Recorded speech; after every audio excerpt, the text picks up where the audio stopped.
बहनों और भाइयों, आप सबको जय श्री राम। 21 अप्रैल को भगवान महावीर का जन्मदिन है। जैन धर्म के अंदर वो 24वें तीर्थंकर थे, अंतिम तीर्थंकर थे। भगवान महावीर का जन्म कुंडलपुर ग्राम में हुआ था। ये वैशाली के निकट है। उनका नाम था बचपन का वर्धमान। पिताजी का नाम राजा सिद्धार्थ कुंडलपुर के राजा थे। माता त्रिशला जी, इनका जब जन्म हुआ, बड़े होने लगे तो लगता था जैसे जैसे बड़े हो रहे थे ये बालक कुछ अलग से है। उनकी शिक्षा प्रारंभ हुई, उनको पाठशाला भेजा गया। तो देखिए वो बाल्यकाल से कैसे थे, उनके जीवन में क्या क्या घटा।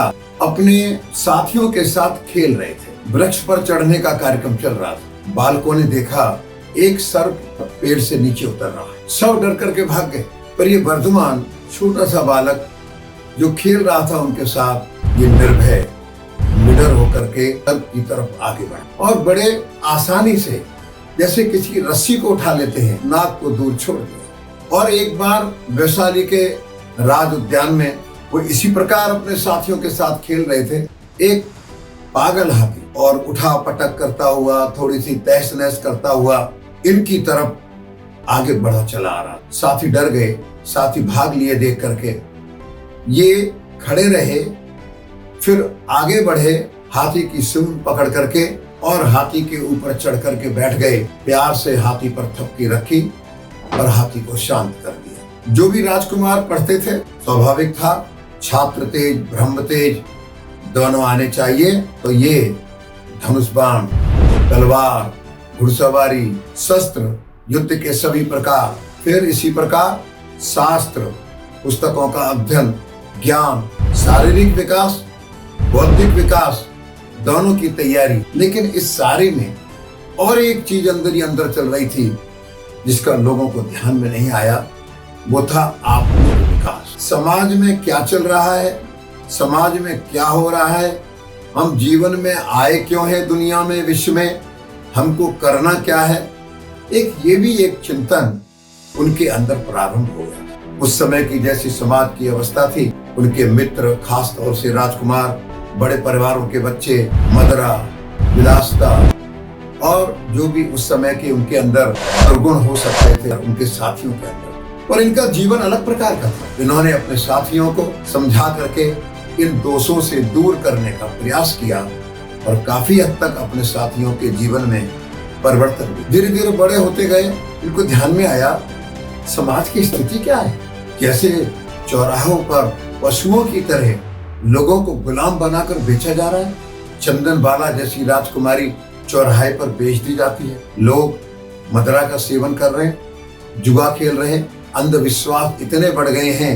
ये सारे देख करके उनके मन के अंदर एक संघर्ष प्रारंभ होता। जब जैसे बड़े हो गए, स्वाभाविक है, और माता पिता इच्छा करते हैं कि भाई बेटे की शादी कर दी जाए। तो माता पिता ने इनके सामने और विषय रखा विवाह के बारे में। दिगंबर समाज में तो ऐसा मानते हैं कि उन्होंने विवाह नहीं किया, और श्वेतांबर समाज ऐसा मानता है। माता पिता के काफी दबाव डालने के बाद, इच्छा ना होते हुए भी वसंतपुर के राजा की बेटी यशोदा से उन्होंने विवाह किया। 28 साल के होते होते माता पिता का स्वर्गवास हो गया। कुछ दिन के बाद नंदीवर्धन के पास ये गए। बड़े भाई के सामने अपनी इच्छा रखी कि मेरे मन में आता है कि संसार जीवन सब ठीक नहीं है और मैं वैराग्य लेना चाहता हूँ, संत बनना चाहता हूँ। बड़े भाई ने आंखों में आंसू लेकर कहा, वर्धमान, अभी तो देखो महावीर, अभी तो माता पिता का स्वर्गवास हुआ, उस दुख से निकल भी नहीं पा रहे, और ये तुम क्या कह रहे हो, घर छोड़ के चले जाओगे, मैं अकेले कैसे रह पाऊंगा।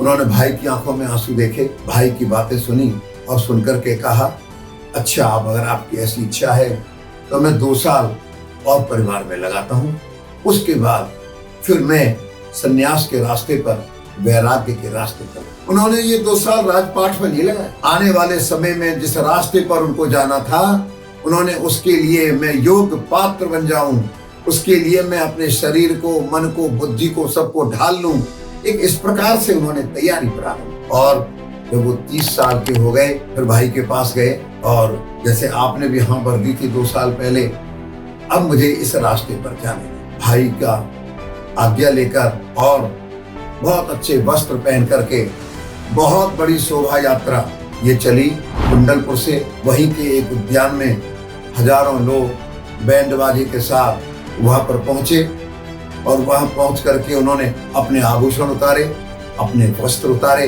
अपने हाथों से अपने केस उन्होंने खींच करके उतारा।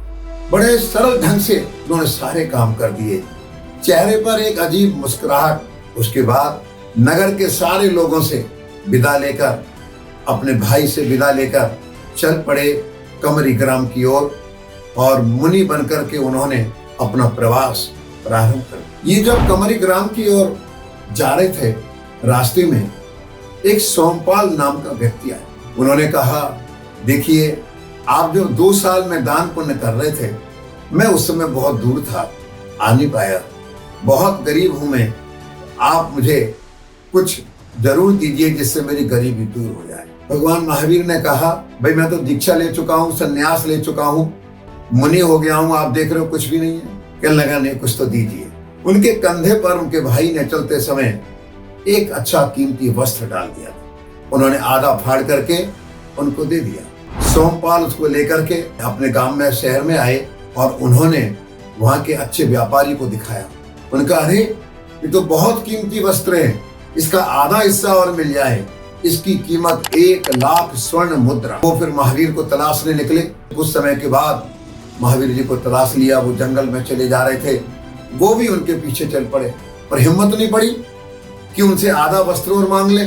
जब थोड़ा और आगे बढ़े, आंधी थोड़ी सी चली, हवा आई और वो आधा वस्त्र महावीर जी के कंधे से उड़ करके और पास की झाड़ी में चला और वो तुरंत सोमपाल जी झाड़ी की तरफ गए।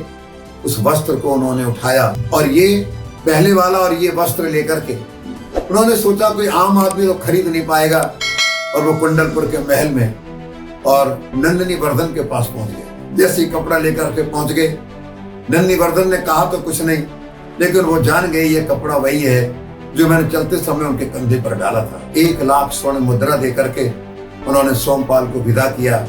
उस वस्त्र को ऐसा समझ करके कि निशानी है, चिन्ह है, उन्होंने वो अपने पास रखा।